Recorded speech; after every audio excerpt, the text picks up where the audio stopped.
নিদ্রা থেকে উঠুন প্রভু। সৃষ্টির যে সমান অবস্থা, রসাতলে যেতে চলেছে মর্ত। আমাদের কাতর আর্তনাদ আপনার কানে কি যাচ্ছে না প্রভু? কি হয়েছে দেবতাগণ, এত উতলা কেন? আমাদের আমাদের ভর্ৎসনা করছেন প্রভু। আপনি সবই তো জানেন। ব্রহ্মার বলে বলিয়ান হিরণ্যকশিপু স্বর্গরাজ্য আক্রমণ করে সেখান থেকে আমাদের বিতাড়িত করে দিয়েছে। আর শুনছি কিনা আপনাকেও বধ করতে উদ্যত হয়েছে। আমাদের আমাদের ঘোর বিপদ প্রভু। আপনি আপনি কিছু একটা করুন প্রভু, আপনি কিছু একটা করুন।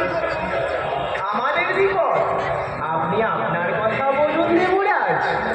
জানি প্রভু, আমি আপনার পছন্দের পাত্র নয়, কিন্তু কিন্তু সৃষ্টির কথা ভাবুন প্রভু।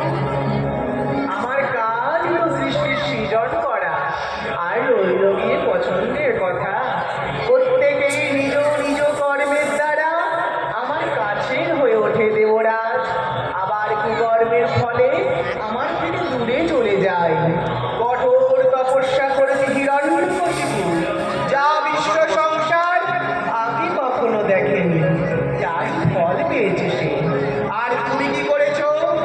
মদিরায় আসক্ত হয়ে অপ্সরাদের নিত্যে মগ্ন থেকে আলস্যে দিন কাটিয়েছ। বীর ভোক্তা বসুন্ধরা, এ তো মিথ্যে হবার নয়। জানি প্রভু, জানি। এখন আমার দোষ গোনার থেকেও হিরণ্যকশিপু আটকানো বেশি প্রয়োজন প্রভু।